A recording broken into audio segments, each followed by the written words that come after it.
Welcome back, everybody. This is part two of Schoolboys Dog Talk with uh, Hunterman. It's part of a little series we got going. And uh, first thing I want to say is I want to send condolences to the family and friends of Bobby Hall, who recently passed away. He's a well-known dog man among the fraternity, and he'll be sadly missed. So, anything you want to say, William? Yeah, I said my condolences to him, his family, his friends, and many others that we lost during the past few years. Um, will all be sadly sadly missed. I want to emphasize that the reason me and Richard do these videos is not only to give everybody a part of history and to learn, but it's also a dedication to these guys who are the icons in the dog world, who's actually were the main, people who preserve this magnificent breed. So, I just want to thank them all, and we dedicate this shows to them. Very well said. So this stems from a post we put up, suggested by Hunterman, that questions that people would like to have answered. There was a bunch of them. I wrote most of them down. Some of them were repeated, so I just wrote it once. But we're going to have an opportunity here to go through several of them if we can. It depends. The bad thing, or quote unquote bad thing, maybe we may not be able to cover them all here, but the good thing is eventually we'll cover them all, and or at least most of them. So like I said, it's part of a series. We'll get to some questions here, and we'll get to the rest later. We'll just keep it going. We got a lot of good feedback. I want to thank you guys for all the support and feedback and comments that we got. And first thing I want to say, I'm going to put up a disclaimer again. Nothing we say is meant or intended for any illegal purposes. We're talking about history, the past, knowledge, opinion, all that stuff. So, I just want to make that clear. We haven't been involved in that part of the breed for many, many years, and we don't have dogs anymore. And it's just, we enjoy doing this, sharing information, and the fraternity really responds to us. So we're grateful to all you guys for your input and comments. So the first question was, has to do with conditioning to keep. When should you, or when do you pull supplements and vitamins during the keep, or towards the end of the keep, or whatever it is? Okay, so when we start adjusting a new program in conditioning, we start to adjust certain supplements. We have to ask ourselves, why are we giving this particular supplement for this animal? What is the reason for it, and what is it going to give? What kind of benefits it's going to give that dog, he or she, during the exercising and training, and being conditioned? What is it going to, do to help this dog improve its performance? When we start in supplements, we have to be aware of the ingredients in it. And a lot of times, even during the keep, we use these supplements to replace and repair muscle, cartilage, help, with the recovery, with every thing that you can imagine for the animal to make it better. But at the same token, it comes to a point where when we use any supplements, it can actually increase body temperature. It also might increase the development of the enzymes in the pancreas to exhume more, because it has to digest not only the food, but the supplements that you're giving. During the keep, during my time, and what I like to do is remove certain supplements towards the end of the keep, so I can not only detoxify the dog, but increase the oxygen intake and regulate the temperature at an easier, steady pace. Because what happens is you're using this as a building material. But as you build, you also have to remove certain ones. There are certain supplements you ride throughout the whole keep, and there are certain that you remove. What do you think, School? Yep, that's very good info. A lot of people did that, and there's certain things that even during the keep you can give too much of. Like if you give too much iron per se. For example, you notice during the keep maybe your dog run hot. And high blood count is good. Too high is not good. And here's one example a guy gave me. He sent me his feed keep, and he was feeding beef, red meat, and then he was adding. He had a whole bunch of different stuff on it, but he was adding B12. He was adding iron. He was adding greens. He was adding beef liver. He was adding red cell. You know, all this stuff that has iron and B12 in it. And I told him it's too much. It's too much for your dog. And as it turned out, he would tell me, like Richard, I'm walking him. I just doing the road work, and he starts heating up real fast, and starts breathing, panting and breathing. Like he ran out of air and all this. I said he's not really running out of air. You're overheating him. It's too much. So that's what one of the problems with over supplementing them, or over vitamins or minerals and stuff like that. Like William said, they can overheat. It can cause your organs to react to them negatively. Now my supplements they were real simple.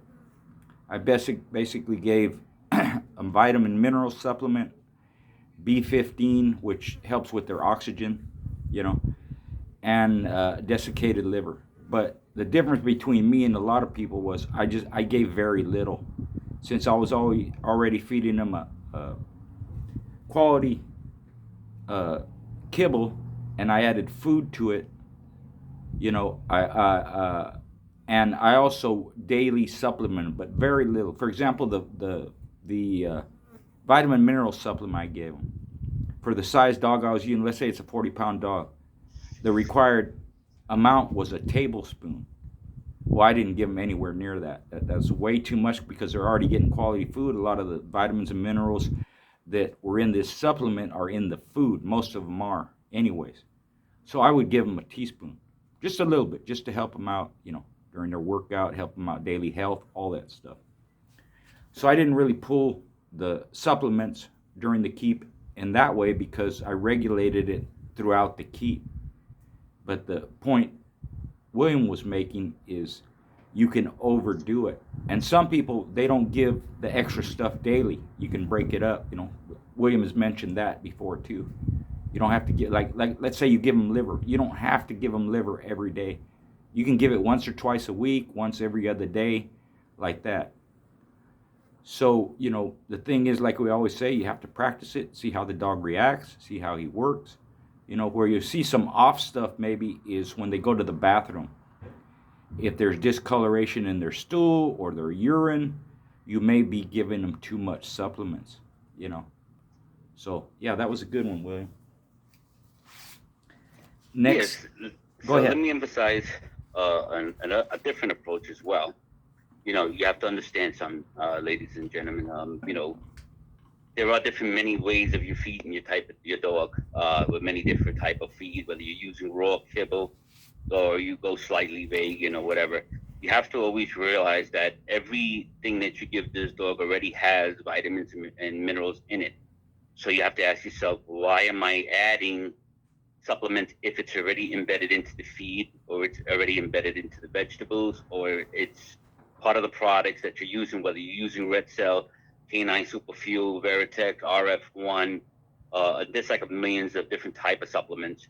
The question is, why do you need that supplement? You have to ask yourself, what kind of training and conditioning are you putting this dog through as a program that you're going to need that specific supplement, and what is the right specific amount of supplement you're going to do? The same thing, like similar to feeding.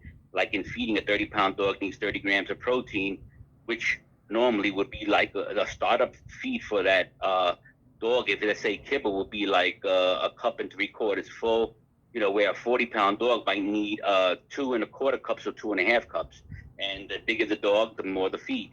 But the supplements is similar to that. You buy supplements and it tells you give them 2 or 3 teaspoons. It's not necessarily the right amount, but because that's not the right amount for that particular weight of the dog. You have to check that very, very carefully.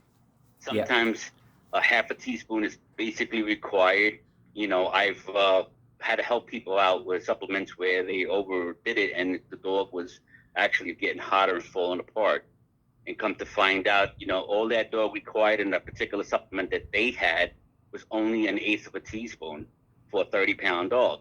So what I'm trying to get at is that you have to pay attention to the dog's body weight, the amount of supplements, and how long are you going to put this dog on a supplement. You have to understand something. When I talked about dogs' digestion rate, it was because they have a different digestion time factor period. So in other words, every dog, when they digest the food, is a certain time limit and how fast it's going to get rid of it. So if this dog has been given supplements, and let's say his digestion rate was 13 hours, okay, and you turn around and you start working this dog, putting on a program, and wasn't 13 hours because you really never looked, you could check the time. Just think about it. If you gave the dog supplements and then the next day, he works out, he empties out, and then you give him supplements again, that dog can be actually having an issue because in temperature rise and affecting conditioning for the fact that he didn't even digest the supplements that you gave him from the night before. So now you're giving him the next day, the next day, the next day. It starts to add up into the dog's bloodstream, into their body and their system, increasing body temperature and causing a big major problem in their blood pressure and heart rate. So you need to pay attention to that because too much of something can overdo it. That's why I always say in a keep, there's certain amount of distance between days that you give supplements. I normally would like to skip a day or two and then give the supplement again. Let them give a chance to digest what was previously in their intestines. Same thing like in a keep. At the last week of the keep, you don't want to stay on B12s or any type of heavy amino acids or anything with testosterone type powders and stuff, especially on the last week when your competition is required to go for longer longevity and as far as endurance is concerned. Strength is going to be there depending on how well you've done your keep. But to increase that endurance level, and you have to detoxify the dog's system, and that's how it works. So there's like so many ways we can go talk about this. It's kind of like back and forth, but I hope you can understand that to understand how it works, the way it works, and the why it works, you have to take your time with this animal. What do you think, Scooby? Yep, very good. I agree. One of the things too is like you said, you can overload them. So let's say you're feeding them just a regular dog food, not that high protein, not that high fat.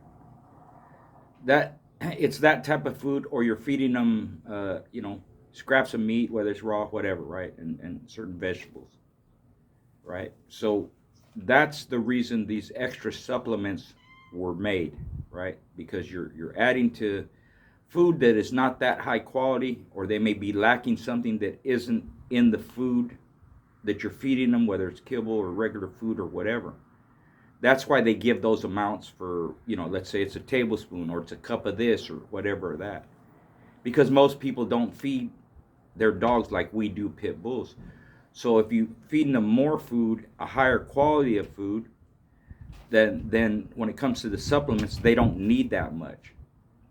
That's the kind of thing I want, people to understand, More is not necessarily better. So if you're feeding a good balanced diet that you consider has everything that the animal needs in it, you don't have to use the recommended dosage because it's already in the food. It's you use the recommended dosage when there's something lacking in your feed that you're giving Exactly. them. That's where those dosages come from, So yeah, that was good stuff. Next question. Again, a conditioning question.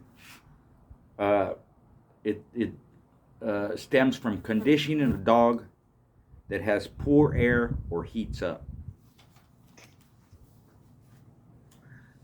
So now, in that sense, you have to ask yourself a question: why does this dog have poor air? Is it a physical problem?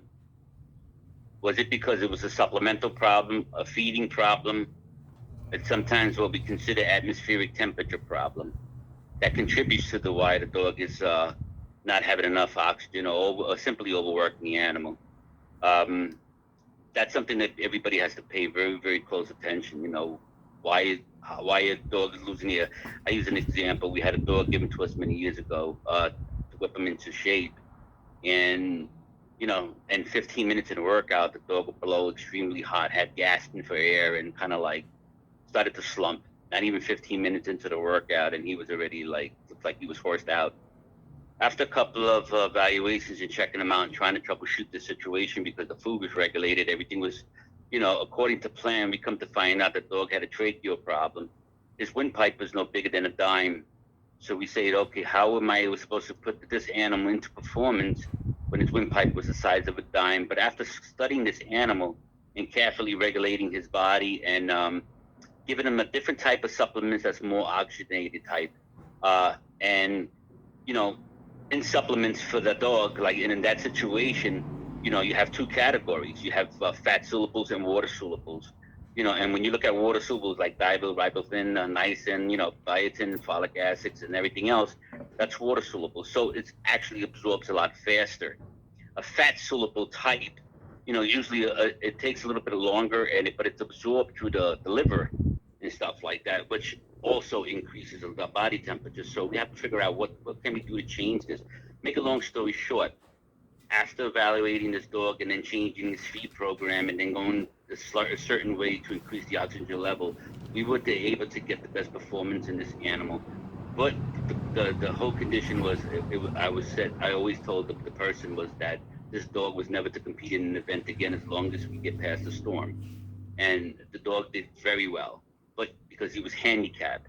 So question is your dog handicapped? What is causing the problem? What do you think about genetics and body size and anything that has to do with that, Schoolboy? Yeah, it could be a genetic problem, meaning, like you said, that airway. You know, it's a simple procedure for vets to do if it's just a flap of skin that is blocking their air. I had a dog like that. I didn't do the procedure because I wasn't gonna show him anyways. And in the heat, he would heat up in, like you said, 5-10 minutes because he had a breathing problem. He couldn't get enough oxygen in. But in the and you swell up more in the heat, right? But in the wintertime, he was fine. I rolled him hour off the chain, no problem. But in the summertime was a different thing. So it's a simple procedure to cut that out.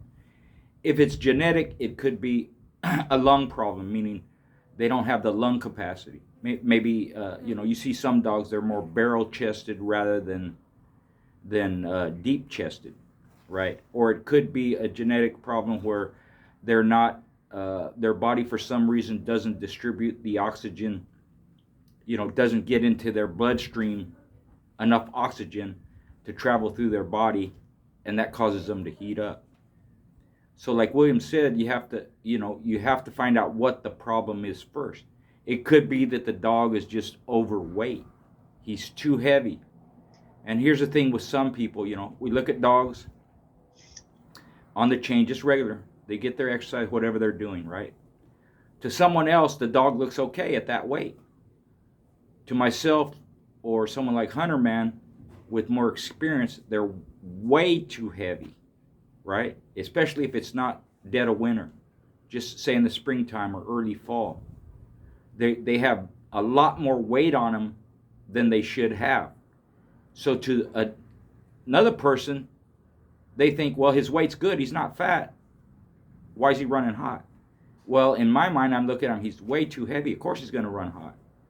You have 5 or 6 or 7 extra pounds on him that he shouldn't have. So there's that. It could be also how you're working him. If you're working him so hard because you think he should run at full speed on a treadmill for 30 minutes before he blows out, that's crazy. Dogs can't do that. So it just may be in your mind, the dog should be able to do this work, but he's blowing out, he's running hot. No, a dog can't do that. Horses don't do that. They run 1.5 miles, at least, thoroughbreds. You have steeplechasers that run 2.5 miles, 3 miles, but their pace is slower. But to run full out like that, like a workout, have them just work hard, and then the dog blows out and he's played out and slobbering all over the place and the tongue's hanging out the side of his mouth, that's just your bad interpretation of how you should condition a dog. So it should be you're doing too much to the dog. It could be that, It could be he's too fat, Exactly. could be a genetic problem, could be the tracheal problem, could be a lung problem. So the important thing that Hunterman said in the beginning was find out what the problem is. That's the most important part, and then you can address it. So anything to add to that, Hunterman? Yeah. Yeah. Well, let's look at this theory, which many people overlook. You take a 40-pound dog that's on a chain, right, or in your house, and you take another 40-pound dog, and if you take the 140-pound dog and walk him every day, and you give him basic road work, just hand walking him, that animal at the same weight will be easier to condition and get him going at a faster time factor, at a faster rate, because of the fact that he's constantly in motion. You know, considering a dog that's the same weight on that just sitting in the chain with no exercise. Um, so when you start these two dogs and put them in a program, one is going to struggle a lot more than the other, yet they're the same weight, because one has a head start by actually being mobile and walking and spending time away from the chain, you understand, or your kennel, or whatever it may be, a crate. The bottom line is, if you want to get your dog started in a program, you literally have to start bringing him out in the field and just walk him daily, just to loosen up the ligaments, the cartilage, get his wind going, let him adjust to the temperature changes as he's walking. A dog that's sitting on his ass, even at the same weight, that's hog fed, it's going to struggle, and it's going to be a lot harder, and it's going to take a lot longer. So that's one of the things you guys should always think about, and maybe get him out there. The second thing too is that look at the time of the year. Like Schoolboys said, summertime, you think you want to start working them super hard. If that the average dog's body temperature is 103 to 104. So if it's 90 something outside, 90 degrees, and you start working them, that 103, 104 changes. It just actually spikes up automatically. It's a normal thing, but the problem is, if it's really, really hot out there, why would you want to push them harder? My method in conditioning was on the most extreme days of hot temperature, I work them less. I still put the time working them, but at a less time rate, and I don't overdo it. I always pick the coolest part of the day, whether it's early in the morning or at night. I try not to work that dog in the sun, especially in the summertime. Also, like in the feedings, when I discuss the difference between the vitamin differences and the supplement stuff, and the fat syllables, you got A, D, E, and K, and then with the other water syllables. So, okay, so now you know what time of the year. So, what are you going to use a supplement? Is it going to be a fat supplement type, or is it going to be a water soluble supplement? And another thing too, the pills. If you're using supplement pills, I like to crush them into powder and then mix them in with the feeder water or something like that, make it easier on the digestion, and it takes a lot of the time off. If you have to digest meat, vegetables, or even supplemental pills, it's going to take a lot longer when it's at a thicker mass. So you believe it or not, if you took a cube of meat and gave a dog 1 cube of meat, and I gave the dog the same cube but minced, that dog that has the mince is going to digest at a faster rate, which meaning he can get out there and work out at a better pace than the other dog, because the other dog still has to develop more enzymes just to break down that meat process at a faster rate. It takes longer. It's slower. So it's not going to be fully digested with that cube of meat compared to that of mincemeat. The way you feed this dog is going to dictate your animal's performance. But when we want to increase the oxygen level, what do we think about? You got to think about the red blood vessels. You got to think about the arteries. You got to think about, so what can we do to expand those arteries and allow more blood and oxygen flow? There are natural supplements that you can give this dog that are in a plant-based material that actually opens up the valves and the arteries and stuff like that, which contain a chemical called argin. Once the argin is set up into the dog system, it therefore widens the blood vessel, allowing more oxygen, meaning you're going to get a little bit more better workout, more active dog, a more responsive animal, because he's struggling less. But even with that, you still have to pace your schedule little at a time. Week after week, you increase 5 minutes per week, or it's, you can't just go speedballing them. The biggest danger to conditioning is speeding an animal to work super fast, because just remember one thing: the harder he works, the more difficult it is for him to recoup and adjust his breathing and everything else. But then when he's set onto that schedule with speed, whatever he does is going to be in speed. And guess what? He's going to blow his load in 20, 30 minutes. He ain't got nothing left in the gas tank for the long haul. Yep. So what do you think about that, Rich? Yep. You're right. You're right. And the stuff that he mentioned, like L-arginine or arginine, you can look up what plant-based foods have it. It's in like spinach, apricots, certain pumpkin seeds, stuff like that. All of them help your oxygen, and that's what B15 does. It's pangamic acid. It helps with the oxygen intake and opening up your arteries and veins. But if you guys want to just two things you do: you find out what plant-based or whatever has this supplement in it, or has this vitamin, whatever it is, right?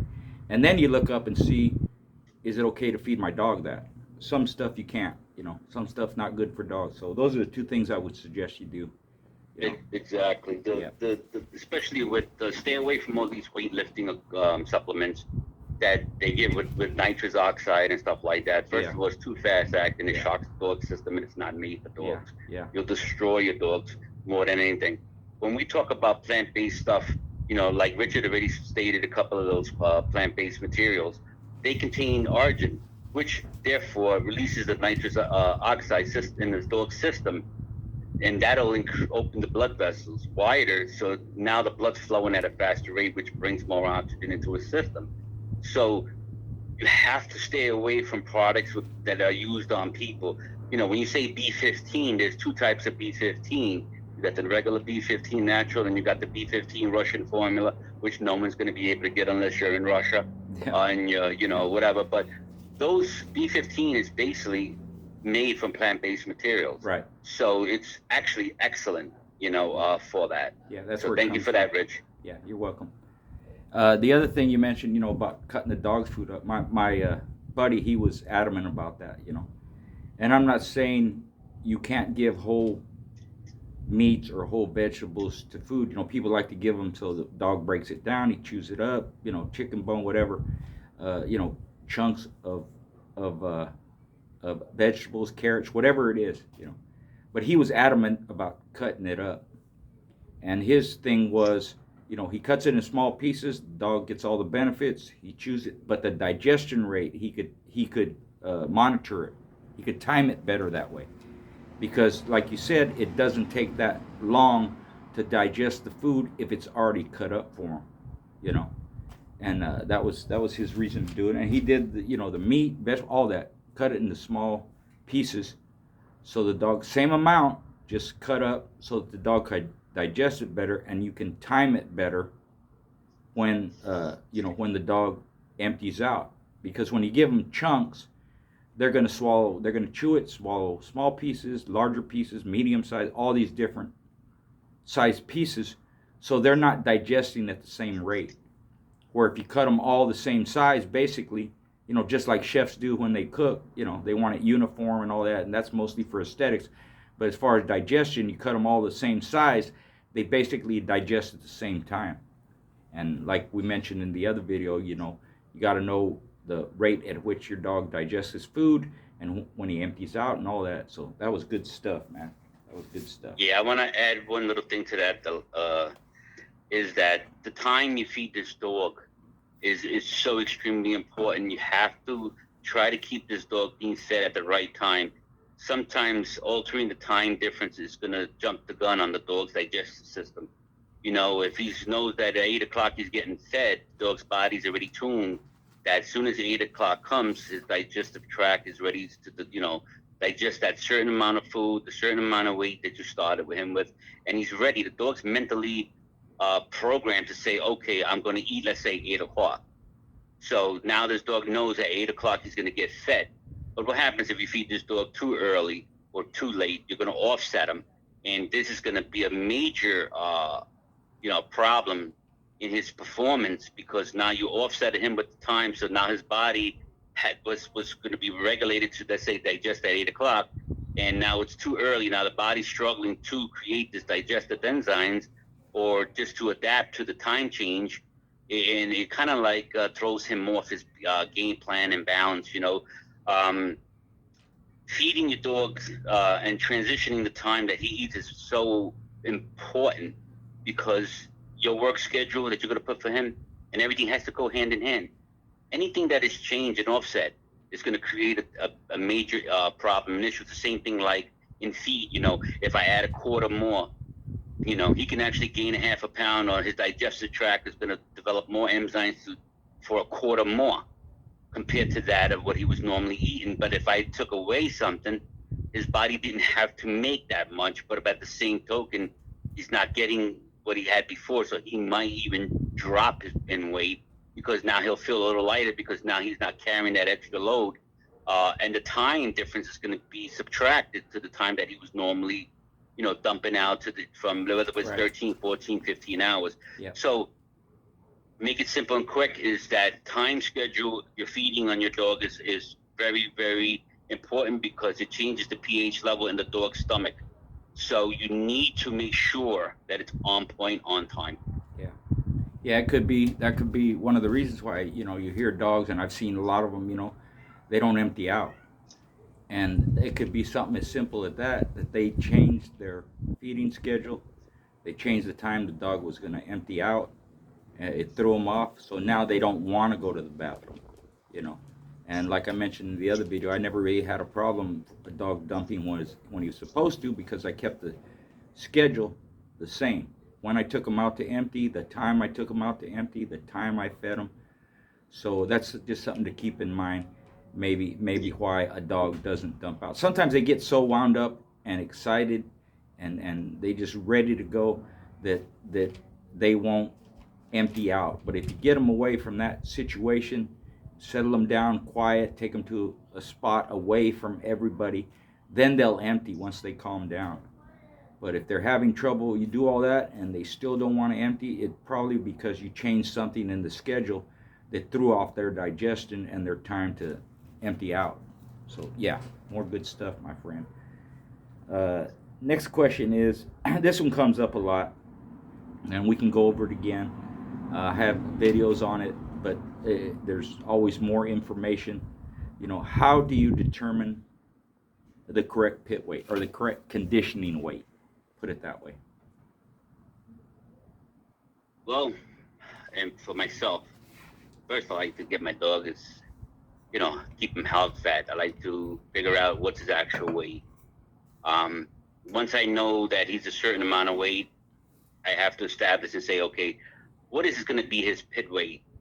Well, that's why we have the pre-keep, because as soon as you start taking, let's say, for instance, I like to put a 5 pounds over my dog's target weight and then remove 1 pound of body weight. And then as I'm removing it, it's 1 pound per week. So as I remove, I can see exactly which week, whether it's in the first, second, third, or fourth, or fifth week, that this dog actually becomes stronger and better. What was his most comfortable at while he was exercising or studying him in the pre-keep.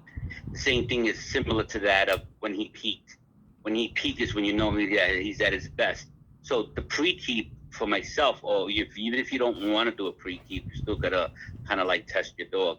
Find out which weight on those particular weights from his natural weight going backwards to find out exactly which is the best weight that he would feel comfortably to perform. You just can't guess and say, okay, my dog, okay, he's 40 pounds, we can go 35, that's fine. But what if he's not a true 35? What happens if you bring him out too small and then you go into something that's a little bit of a bigger dog and now you got a problem? Or he is going to go into a wild boar that's 10 times his body weight. You understand? So you have to really think about this carefully. You can't just eyeball. Some people have been around dogs, they can't eyeball and say, well, he looks like a 35 or he looks like a 40-pound dog. You know what? I don't want to make a guess. I need to know. So what I'm going to do is I'm going to put my dog through the pre-keep, study him, find out which is his best weight, and how was the weight distributed. As I drop weight, did he gain weight? How was he reacting to the supplements and the feed I was feeding him? And what point during the pre-keep or during the week of conditioning did he actually inherit this new energy burst, felt like he wanted to do more? because the same thing like is similar to that of a peak. You know, once you get to a certain peak, if you pass the peak, the dog becomes lagged. Same thing if the dog is not even peaked yet, he still continues to struggle till he gets to the perfection that he wants to be. So it's like a back and forth. You're either going forward or you're going backwards. But in determining weight, you're going backwards. So you need to see what your dog's natural hog fat weight would be, and then figure out how much can I take off this dog and how much energy I'm going to have in this animal, and then to determine how many weeks or which is this dog has to be put in the keep. Why would I do an 8-week keep if I got to lose only 2 pounds? And if I took 2 pounds in that dog's, instead of being 35, maybe he was a 37, you know, and then now I got, 38, 39, 40, got 3 pounds to play with. So why would I want to put this dog in an 8-week keep or a 6-week keep when I only got 2 or 3 pounds to play with? Why am I going to try to hold this dog weight forward at the same weight when I'm technically should be heavier, and then go, as each week goes back, I'm subtracting a pound per week and get to that particular weight at the right time, at the last week of the keep, before he's ready to perform and be right on point. Why would I want to jeopardize a guessing game? There is no such thing as guessing. Everybody has a sharp eye for certain things. That's fine and dandy. But every year a dog changes in body weight and structure as he gets older, as compared to that of a younger dog. Their metabolism changes. So if their metabolism changes, so does their body weight. So before you make a guessing game, I suggest you bring him up nice and heavy and slowly work him down and see where he falls at his best performance during the workout. You're writing it down, I hope. So then you should be able to look at it in black and white and determine exactly, pinpoint what particular week he was doing extra stronger and better, and then look at it. And then as you go by, and during that pre-keep, you'll come to realize maybe it was the 3rd week. So you got 3 weeks. He can do 3 weeks, 4 weeks. But even if you compete in a keep for a certain amount of time, that's why when me and Richard emphasize about we can work a dog in 4 weeks, that expression was made basically because we knew how much time we had on our hands with this dog to get it right. Take over, Richard. Mm-hmm. Very good. Because, the first point is there are guys that, if you do it long enough, you can look at a dog, his weight, whatever it is, and you can guess, and you'll be pretty close. But everyone that has told me that, and even myself, hey, that, he's a 35, looks like a 35. You still have to check. Because like William said, it's you can't guess. You can guess and be pretty close, but the responsible thing is to go through it and see if your guess was right, because you might be wrong. Then you're screwed. It might be too light, could be too heavy, whatever it is. And so that's where the pre-keep comes in. And like I've mentioned before, I didn't really do a pre-keep because I determined all that before I put a dog out. So that was my pre-keep. As they're growing up, you weigh them at different times. I work my dogs. But if I'm going to use a pre-keep, the way I did it, and depending on the dog's weight, is I work the dog normally. I didn't change the feed, but I started working the dog. Now the weight starts coming down slow. Depending on how heavy they are, they're going to lose that weight, And if they're heavier, it's going to take longer to do this. If they're not that heavy, it's going to take shorter. So what would happen is my dogs would come down in weight, and then they get to a point where that weight levels off. And it'll stay that way for 2 or 3 days, right? That's where I would say that's pretty. I'm pretty close to his pit weight. If I continue to work them, then it'll stay that weight for those few days, and then the weight will start fluctuating again. Sometimes it'll go up. Sometimes they'll start losing more weight, getting weaker. Now, what William is referring to, this is what guys that I know, what they did when they bring the dog below weight and then come back up through the keep. Because it's exactly what he said. There's a point where you determine that dog's at his lowest weight and strongest. And they go past that to where they're underweight, and then as the keep progresses, they're coming up to weight. So they still know where that mark is. Whether you come down to weight or you come up to weight, that mark is right where it is. So you have to go through that process, some process, maybe you have a different way of figuring out, but you have to go through that process where you think the dog falls and that's his pit weight. And the best way to determine that is to do it and see where he lands. Because like he says, if you go too far, they start becoming stale and they get weak like that. It's hard for them to recoup and all that. If they're too heavy, then they don't have the endurance to go distance. You'll see it in the keep. They can't do your workouts, this and that. It could be they're just too heavy. It could be you're doing too much or whatever. But that weight should drop incrementally. And then you determine over the period of your pre-keep how much they're losing. Like you said, write it all down. How long it's taking them to come down to that weight. And then that's where you determine the pit weight is. And now, for me, towards the end of the keep, they did the same thing. I'm working them. They're coming down in weight incrementally. Last week of the keep, the 2 or 3 days, they're hitting that mark. It doesn't fluctuate.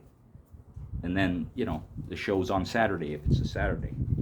So that's how I determined it. I worked them down, and the weight leveled off, and boom, I'm real freaking close, Yeah, so like you said, Rich, and you said it very well and perfect, to determine weight is in the eye of the beholder. Only you know your dog. And, with older guys like Richard and everybody else that have big, yards and have been around for so many years. And when you're in your yard and you spend a lot of quality time with your dog, you tend to understand each animal. And then as you work them, you get to see exactly, where they lie and what weight is the best for them. But in serious situations, sometimes with the younger generation or just anybody in general, you just can't always say, okay, I know what the dog is going to be, but things change, things happen. Time of the year, whether you compete in the summer, winter, or fall, is going to make a big impact on how this dog is going to perform at that particular weight. Sometimes going up in weight a little bit, another half a pound, is going to make a dog even 10 times more stronger compared to the average weight that you would normally compete in. People have asked me many years ago, when you work a dog, do you stay with the same keep? I said, of course not. Every time I condition an animal and put him into shape, even with the same animal, that keep was always different. I have the keeps for every dog I ever worked, and how many times I worked them. Every keep was not the same. You can put them side by side and you can see the big changes, and as times go by and you go into the competition stage, you'll see from the previous mistakes you might have made, or might require certain adjustments, because sometimes as good as you are and how much the dog proves you wrong. So that's why you need to take your time and do it right. Let me tell you something. If you're a competitive person, you want to win, you got to pay attention to all this. You just can't go by somebody walking up to you and say, yo, Joe, he's a 35, do him at 35. Like in the old days, you can't do that. You got to follow what you know with your dog based on what you study with that particular animal. And even then, the dog is going to prove you wrong, and then changes and adjustments have to be made even then and even later on down the road if things become successful. You want to compete. You want to be the best that you can be. You have to do your homework and put the time in. Don't shorten yourself or the dog. Take it over, Rich. Yeah. No, that was good. And I've mentioned this before, and it just goes along with what we're saying here, and it's something real simple. If you go through the old magazines where you look at championship reports or grand championship reports, or you keep track of a dog, there's very, very few, and I mean a small percentage, that were matched at the same weight. Whether the dog's metabolism changed, the age had something to do with it, whether it was the conditioner's eye, they thought this dog was at 45 and the other guy thought he's a 46, someone else thought he's a 44. If you just do that little research, famous dogs that had more than one match or one championship or multiple winners, there's very, very few that were matched at the same weight. That goes with Art, Zebo, goes with my dogs, William's dog, and it's for that reason that he just mentioned, all this stuff he just mentioned. The dogs don't stay the same. You don't even work them the same. So if you just go through the look at a championship report of any particular dog. There's some of them where they did 38, 38, 38. That's it. Some dogs are like that. But most of them, whether it's Grand Champion Rodney or you name a dog, they don't do them at the same weight, and there's a reason for that. And the reasons is what Hunterman just went over. So things change, dogs change, age, all that stuff. So you have to, even if you did a dog, let's say you did him twice at 38, you still want to check, because now he might be 5 years old or 6 years old. And it doesn't matter if it's legal sports or hunting, whatever it is. You still have to determine, hey, did the dog's weight change? Is he a little, bigger now? Is he a little, did the age matter?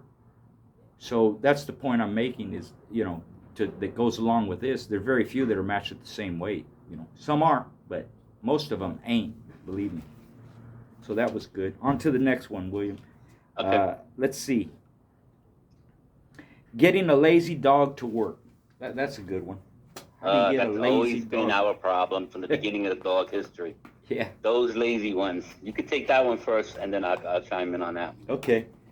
There was a post put up, and it reminded me when this question came up, and it had to do with, if a dog quits in a workout, he's going to quit in the show and all that. And this, I'm not going to address that this time, but what I will say is people were misconstruing the difference between a dog quitting in a workout or a dog that is a lazy dog or doesn't like to work. That's not the same thing. So a lot of times there's different factors on why a dog won't work. It could be that he's never done nothing his whole life. That's the owner's fault or the handler's fault. That something spooks them. They've never been on a lead. They've never worked a mill. They've never done road work, never took them out. So that dog is just reluctant because nothing's ever been done with them. It could be that the dog itself doesn't like to work at the pace you're trying to make them work at. I had a friend that had a dog like that. He's telling me, hey, Richard, she won't work. I'm trying to push her this and that. I bait her and all this stuff. And I told him, just take it easy. It's her first keep. Let her work her own pace so she don't go 100 miles an hour. And this bitch had great air, right? I said, as you progress through the keep, I'm not going to tell you that she's going to be a barnstormer and get out there and work like a workhorse, but her pace will increase. She'll get used to it. She'll like it, and she'll work a little bit harder. But she's working the pace she wants to work. Leave her alone. Let her do that. Don't try to force something on her that she doesn't want to do. And she did, as she did, she went through her first keep. She got a little better. She worked a little better. The second time, third time, she worked better.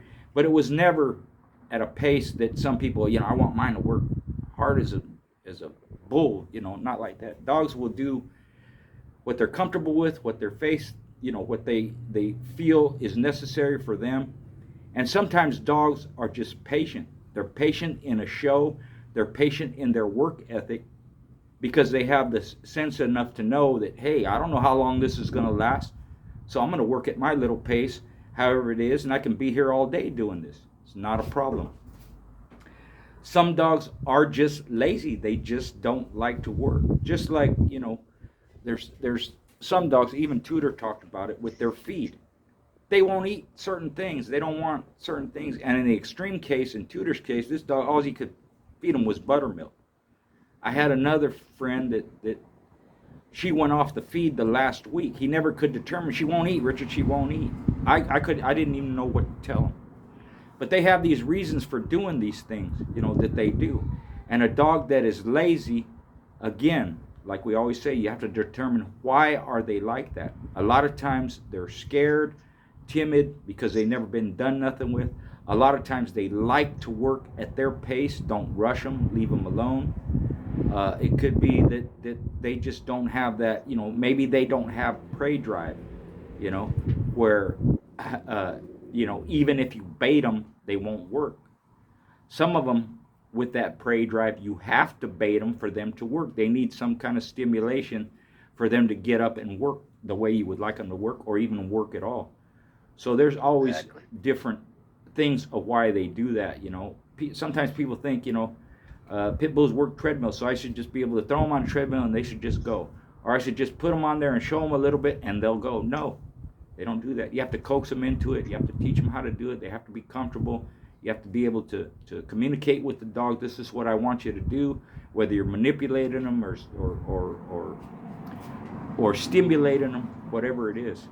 So, and I'll say this too, a dog that's lazy or even timid, shy, and all like that, a lot of times that doesn't matter when they're doing what they were bred to do. All that goes out the window. They don't care. They start right away. They do their thing.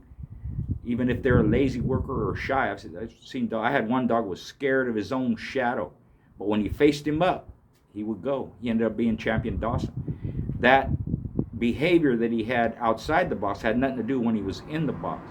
So it's just a matter of trying to figure out, is this dog, does he just not like to work? Can I teach him to do something? Does he like to work his own pace? And that's what you have to go by. Leave him alone and just, hey, that's his pace. So, I'd like to hear your thing on that, William. Well, my take on that too. Yeah, that was excellent. What you just said, Richard. That covered just about almost every aspect of it.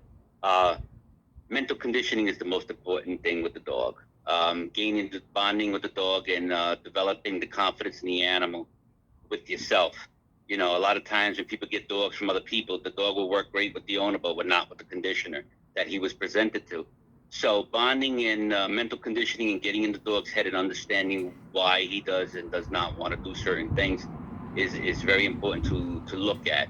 I remember a guy had bought a dog with his daughter over and he wanted to get it in shade because they're going to an ADA confirmation show, but the dog wouldn't do nothing, and his little daughter came, we put a couple of tests on him and the dog would just lay down and he didn't want to do nothing.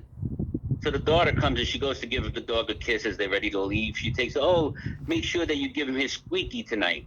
And I started laughing. I'm like, what? And she had this little tiny squeaky mouse.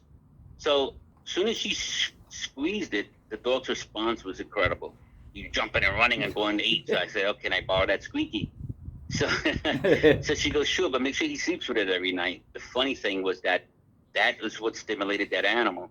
So every time I would, whether I worked him on a mill on the road, I would just squeak him once in a while and get his attention and kept him going looking for it. Yeah. And that presented a different approach to how I was to be able to work this dog.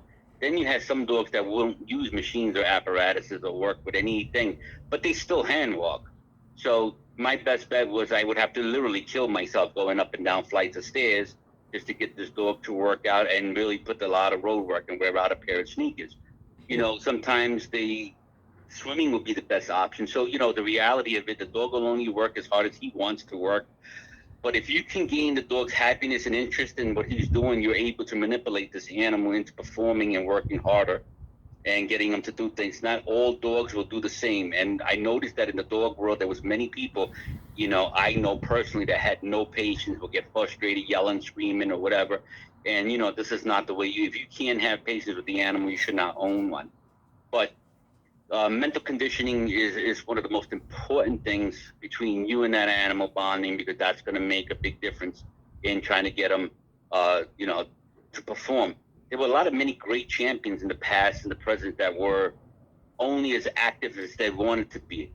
They only did whatever they had to do, dealing with a situation and competed as hard as long as the pace was their way, they would relax. If the pace got tougher, they'd pick up the ante. They were just a comfortable situation that they only worked at their own pace.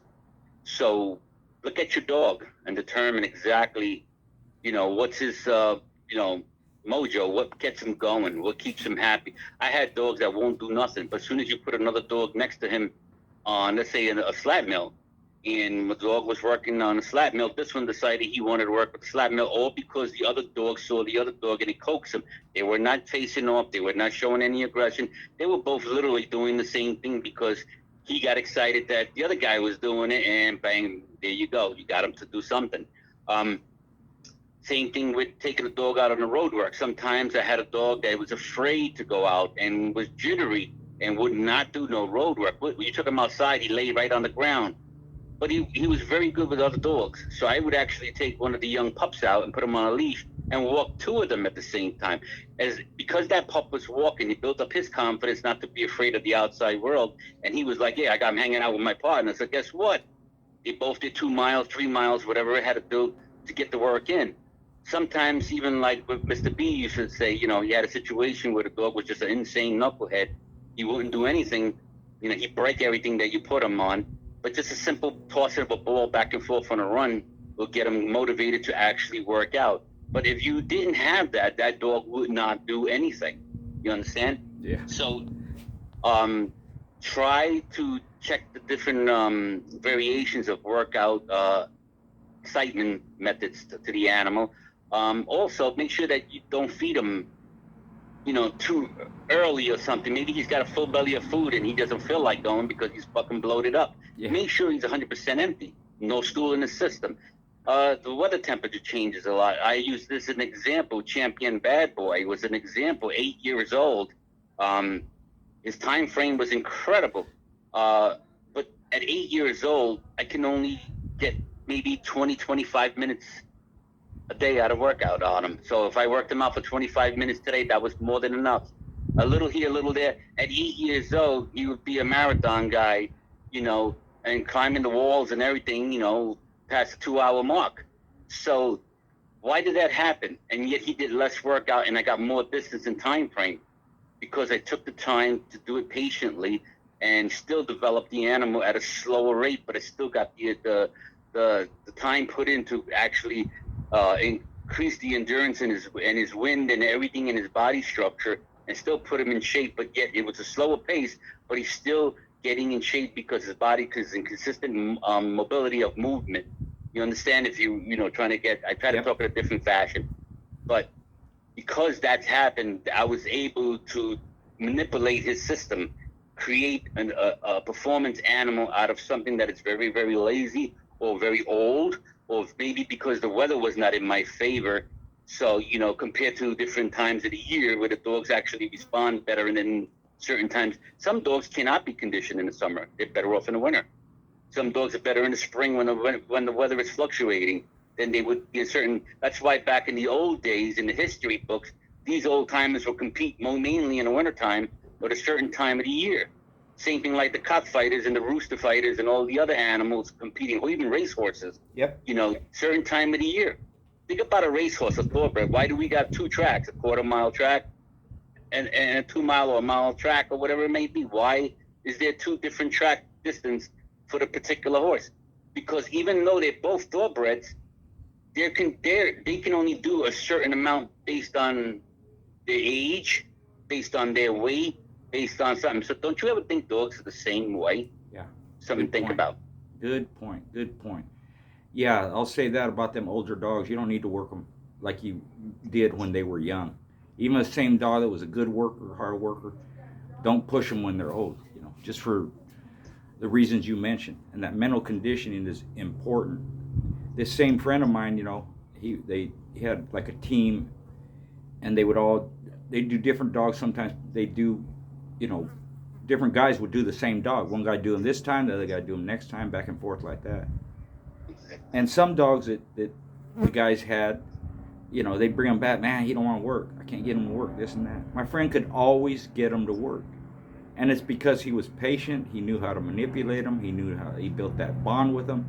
So they would do things for him that they wouldn't do for someone else. And a lot of it because they didn't have the patience. If you try to rush a dog, or you're mean to a dog, or you think you're gonna force them into doing something they don't want to do, they'll shut down. They won't do it. Someone else can come along, take that same dog, do them different, make it pleasurable, and the dog will do whatever they want, And you don't have to kill dogs to work them out. That's something that gets in people's heads, because a lot of fighters, especially like George Foreman, he didn't do his keep conditioning the same way at 45 years old that he did when he was 25 years old.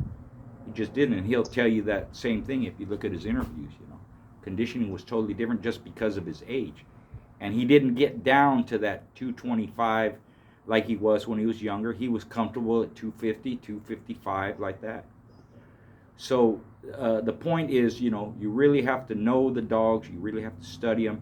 You have to go through, and you know, there again, there's a small percentage that they just won't work. They won't work for anybody. But even in that small percentage, you could find something that they'll do.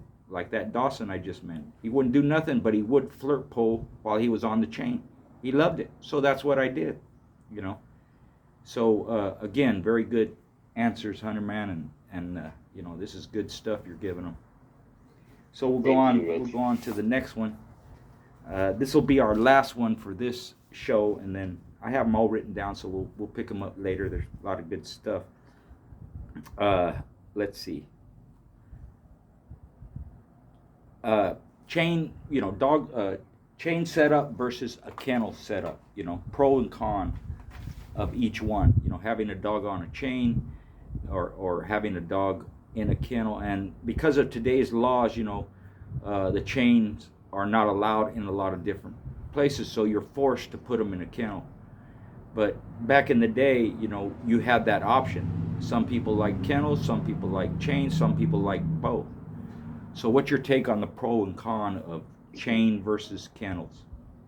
And Okay, I first think let's they mean start. like a big kennel, you know, 8 by 10. Local state laws, and I know you might not agree with it, but follow your local state laws so you don't have no headaches with the humanics Right. and all the nonsense and the bullshit. When you look at a dog that's on the chain, I really like the chain setups, especially when the chain's quite a long distance because it gives them a lot of mobility and room to run around. I feel that the dog feels he's free. He's more comfortable. He's has more running around, and he's a much more better fit animal than a dog that is isolated in a smaller confined condition. But here's the drawback on that. If you're a conditioner, you don't want that dog on a massive long chain because he's not only exerting energy, he's burning calories too fast that when you start your program, now you got a problem because this dog is losing weight on the chain and you can't sustain a certain amount of degree of body weight. And, he's been running on the chain all day while you're at work. And when you go to work him out and put him on a program, guess what? He ain't doing shit. You know why? Because he's running around exerting so much energy. And by the end of the day, he's starving, he's lighter. And then when you weigh him, you don't get the proper weight, exactly what he really supposed to be, and between the workouts and everything else. So it's a dog that's just going to be as a living condition on a chain setup is great, but a dog that has to be conditioned should be placed in a kennel or in your home. I've never kept a dog in a crate or nothing like that. I'll be honest with you guys. If I ever worked a dog many years ago, I kept it in my bedroom in my house. The dog was in a nice, cool room watching TV, relaxing, me talking to it. I not only bonded with the animal, but I didn't want that animal exerting, dropping weight, or burning out any unnecessary calories until I'm ready to decide what I wanted from him and to manipulate his body to get to the perfection that I'm searching for. Um, Now let's talk about the kennel run. Now the kennel run is great. It's what most humanics and the people in society say, oh, put your dog in the kennel, kennel's better. Yes, it is kind of better in a sense. It's more security for those escape artists, a certain degree, as long as you got a top and a concrete bottom and everything. But the drawback with the kennel is, think of yourself as if I put you in a cage all day long. You're miserable.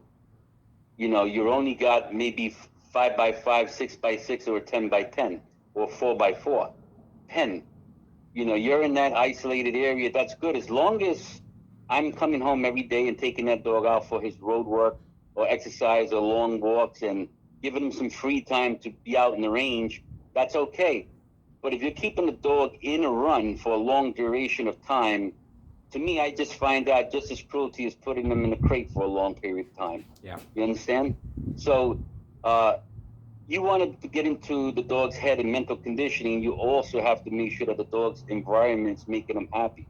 What good is it being in a cage? If I lock you in a cell and then only take you, out whenever I feel like it, you're miserable. Not that you're not happy to see me. You're excited to get out that door and do your thing, which is good in the sense if you're working the dog because he knows he's going to get work daily. But in a lifestyle of 24 hours a day, and as far as living, it's nice, but if you don't take that dog out and you don't exercise him properly, then it's just as cruel as being in any other situation. Now let's get to the crate. The crate is usually made just basically for transporting a dog or transportation. You take a ride, you put a dog in a crate so he doesn't jump in the car and get hurt or whatever it is. Or if you're conditioning a dog and he's in your bedroom and you got a crate in your bed, that's fine because that's where he's going to go to bed tonight. You know, as soon as she's done with the workout and he eats, you put him in the crate, he's relaxing, he's relaxed. He's falling asleep, he's not burning calories. All the supplements and the food and the stuff that you introduced him to for his program, he's able to retain it in his body and not burn it out as if he would be on a chain or in a kennel run. So the crate would be excellent for a dog that's being put through a keep, especially if it's within the confines of your home, because you're still going to take them out and everything. It's only to put them in at night. But during the day, he should be allowed to walk freely around the house, relax. You understand? Yep. And taken out only when it's time to go work out and to use the bathroom. So, you know, it's got the pros and the cons of each. You know, it all depends, you know. But I'd be very honest with you. I really enjoy the chain spots with the long chains, but because of local laws, you know, they make sure you got triple swivels and the proper collar, and make sure that the doghouse is like maybe 12 inches above the ground so that if there's snow, he doesn't track snow into the doghouse. You know, when he starts going back inside it, it'll rattle on the chain and knock all the snow off. You know, the housing is the most important thing of your dog's health, overall health, his longevity of his life, and his happiness. So pay attention to the conditions, how you take care of your animals. If you get a condition of dog and your yard is all crappy and looks like shit, guess what? Your dog's going to feel like shit because it's a shitty environment. Take care of your animals as you would do yourself. What do you think? Yep, good stuff. I agree because, like you said, each how you keep your dog matters, you know, and there's different situations, just like for the reasons you gave, you know. The chain is more freedom of movement. It's more natural. They feel like they're free. They're not confined because, like you said, confined area, it's like jail almost, you know. If you don't do nothing with them, you know, they're in there most of the day, most of the week, most of the month, most of their life, you know. They that's where they're at, you know. I know people because they live in big cities or they live in an apartment, this and that. They keep their dogs in a crate all the time, you know, and it shows on the dog, the stress and all that. The option for that is, like you said, with the kennel, you take them out. Take them out in the morning. Maybe you have family at home. They take them out during the day. When you come home, you spend time with them, exercise them, let them get out, feed them, you know, work them, whatever, exercise, just regular exercise. That's the difference that you would do between a kennel and a chain because they're confined. So they need that extra time to be out. The other thing, like you said, if they're in keep, I wouldn't have them on a long chain because, you know, dogs are funny. If you're out there with them, they're going to behave a certain way. But when you're not there with them, sometimes they behave a different way, which means, like you said, when you go inside, even at night or in the morning when you're not up yet and, you know, you're inside getting ready for work, whatever it is, the dogs will be running around and jumping around and doing all this stuff. Then you go through your keep and you're trying to figure out what's wrong with him. Why is he burned out? Why is he run hot so fast? Why this? Why that? Because he wasn't confined. That's part of the reason of the word keep. And when you're in keep or even in their daily life, you want to control as much as you can of how the dog is raised, how he's conditioned, how he's kept, how he's fed, all that stuff. You want to be on top of all of it. So if you have them like that on a chain, especially if they're around other dogs, they're going to act up at least when you're not there. They might do that when you're there too, you know, because of the attention, because whatever it is. But they might do something when you're not there that they wouldn't do while you're there. And then you go to the keep, you say, well, the weight's off, you know, why is he dehydrated, this and that? Because he was running around when you weren't paying attention. So I have another friend, you know, in fact, it's Bakari, you know, his dogs, when he had them in keep, he had them inside, like you said. They could relax, kick back, temperature controlled, you know. And you can have, like you said, you can have a kennel inside the house. You go do your work, put them up, put them in a sky kennel, you know, a crate, because they're going to sleep all night anyways. They're just gonna kick back and relax, so there's different reasons of why we use what we use. And if your laws don't allow you to have chain setups, switch it. Don't do it, because it's going to cost you. It's going to cost you money, time, may cost your job, may cost your dogs. The first thing you're going to do is take your dogs just for violating a city ordinance. So check the rules or laws in your city, state, county, all that, to make sure how your dogs can be kept. So there's an application for each method, chain, kennel, run, and crate. And there's different ways to use them for different reasons. And these are some of the pros and cons of them. They both have their place with dogs. It's just if you go too extreme with one, or you're not giving them the proper care with another, whatever it is, then you just have to adjust. So that was good too. Any last words, William, you got before we leave? Getting back to the crate, just make sure that your crate is always exceeding longer than the dog's body. Yeah. You always need a crate that he's actually could lay down and stretch out, and I always buy the biggest crate. Yeah. In a kennel run, the average dog kennel run usually could be a 4x4, 5x5, or a 6x6. That's the basic. If you're going to use a kennel run, make sure that it at least exceeds 8 feet long, at least long. If it's not going to be wide, you need room for the dog to go back and forth. Yeah. The way you can find the animal is extremely important on his overall health. Right. If you're too boxed up and he's crammed up, it's no good. Okay, so I'm going to leave it like this. And I always said to myself, and I'm saying it to all you guys, you're only as good as you put into your dogs. Put the time and the work and the effort into it. Listen to what we said with a lot of different things. Look at your situation, capitalize on it, make it better for yourself, for your yard, and for your environment, and make it for your dog. Remember one thing, the love of your dog is based on how you feel, and the compassion and the time that you contribute to your animal. If you don't have the time to really go the distance with your animal, why should your animal go the distance for you? Love your dogs, don't abuse them. Don't let them get hurt. Don't mistreat them. And if you're doing any illegal activity, don't even bother talking to me about it, because I don't condone it. Okay, love them. That's what we're here for. We talk about history, but we also have the compassion for these animals and the betterment of this breed. I appreciate you all chiming in. We're going to have more to go. And Richard, thank you so much. Unbelievable conversation with you, my brother. Thank you, brother. Well said, and I agree with everything you said. Thanks, everybody, for tuning in. We got more coming up. Part 3 soon. Maybe this weekend. We'll see. We'll get together and talk about it. But again, we appreciate everything you guys do. And we'll try to get it in. Yep, sounds good. All right, signing off, everybody. Comments, Good night, everybody. all welcome, and we'll catch you soon. Thanks.